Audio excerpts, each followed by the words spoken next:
Je suis ton pile, tu es mon face, toi mon nombril. This is Ryan. Ryan loves coffee. Lots and lots of coffee. He's a very interesting fella. He's actually the love of my life. This is me. I like water. And I love cheese and pasta. Before I met Ryan, I lived in France for 2 years. 5 years ago, Ryan and I met working at Apple on the French Canada Apple online store. He was the project lead, and I was the French speaker. It didn't take much for Ryan and I to fall in love. As soon as my parents met him, they knew he was the one for me. His mom said the exact same thing when I met her. I'm about to share a few moments from the most important trip in the history of my life, which occurred in Barcelona. But first, we start in Paris. It was really important for me to be able to show Ryan Paris, as it had been a huge part of my life for a very long time. It's such a cliche to say, but we had a sensational time, seeing the sights, eating crepes, drinking wine, eating cheese. I took him to my favorite chocolaterie where we gouged ourselves on tartines and macaroons.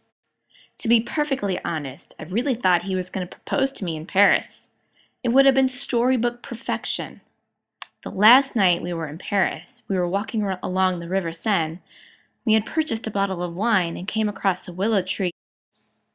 We sat under the willow tree enjoying the view and realized we didn't have a wine opener. We asked a few groups in the area if they had a tire-bouchon, a wine opener, but to no avail.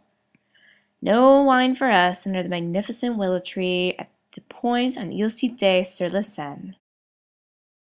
Incredibly, we succeeded in filling our 3 days in Paris with more sightseeing that should be allowed while remaining sane. Even more surprising, we were ready for more. Barcelona, here we come. I had almost given up on the idea that he was going to propose to me, which actually allowed me to dive into one of Barcelona's great, Antonio Gaudí, an out-of-this-world architect from the late 1800s, an absolute visionary. Ryan and I were absolutely in love with his creations and went to 4 different Gaudí-inspired creations, all in one day, nearly causing a sensory overload coma on my part. We started with La Pradera de Gaudí, which was constructed in 1905 to house apartments. The problem was the owner couldn't find tenants because the tenants thought they would have problems furnishing their rooms because none of the rooms were regularly shaped. We then meandered across the highway-like street to La Casa Batillo, an extraordinary home built between 1904 and 1906 as a residential home. Ryan must have taken over 500 pictures. It was extraordinary. Our next Gaudi stop was La Basílica de la Sagrada Familia, which was a humongous, unfinished Roman Catholic church. We waited over an hour and a half to get into the basilica, but it was totally worth it. Walking into that basilica made me feel like a speck of dust. Our last Gaudi stop for the day, oh, but don't worry, this day is not finished, was Park Way, a 42-acre park whose original design was to be a residential garden with 60 housing units for sale. Unfortunately, 14 years into the project, it was sorely realized that the project was going to be a commercial failure. In 1922, it was open to the public as a park and is a really great place to just stroll around. There are all sorts of nooks and crannies, and with a little imagination, you get the feeling that you can defy gravity. By now, I was getting really tired, really hungry, and uber fussy. But with a coffee, Ryan was able to ever so sweetly encourage me and get me to our next adventure. Mount Tibidabo, the highest point overlooking Barcelona, has an amusement park at the top, which is where Ryan wanted to go.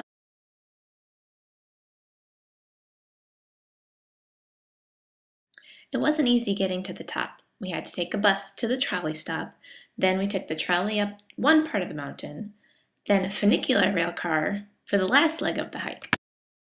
The view was amazing, but that was not why we were up there. Ryan saw online that there was a Ferris wheel at the amusement park. So we got in line at the ticket booth, and when it was our turn, we asked for 2 tickets to ride the wheel, pointing to the Ferris wheel picture to the left of the ticket booth. Apparently, the Ferris wheel had been taken down a few years ago. Ryan seemed so sad. I asked why. He responded it would have been really sweet riding the Ferris wheel because one of our first kisses was on a Ferris wheel. My heart sunk with pain for him. But not for too long, because I started to feel a cold gust of wind and was suddenly reminded that I'm freezing, exhausted, and starving at this point. After another accepted bribe of coffee and food, we were in a cab on our way to the Font de Magia de Montjuïc in front of the Musée National des Arts de Catalunya to see a choreographed fountain/light show. I suggested that we push back the fountain show until the next night because I was really tired and hungry. Ryan sweetly insisted we go. The plaza surrounding the fountain was packed with well over 1,000 people. Ryan wanted to get really close to the fountain. I told him that doesn't make any sense. We won't be able to see the whole show from up close, and I don't want to get sprayed. Again, he gently insisted, so up close we went. The first song that came on was good. It lasted about 3 minutes, then the whole fountain and lights went dead. When we thought it was finished, he turned to me and said, "I want to see it again." Here I'm thinking, oh man, I don't want to wait another 35 minutes to see a 2-minute water show. I'm tired, I'm hungry. But I could see how much he wanted to see it again. Before we had a chance to make a decision, the crowd started applauding. Another song started playing. The show was on. It was a Disney medley, en español, which started with The Lion King's Circle of Life. After about 1 minute 30 seconds into the song, a huge 50-foot water wall shoots up, and I step back in absolute amazement. At that very moment, he dropped to one knee.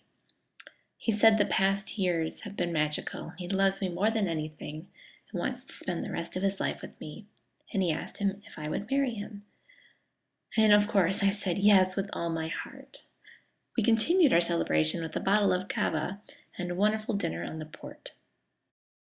During dinner, he told me about the different proposal plans that fell through.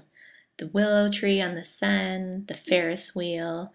He also confessed that he'd been carrying the ring safety pinned in his pocket the whole week. So there you have it, my engagement story. We only have 270 days until the wedding, so I better run because there is so much to do.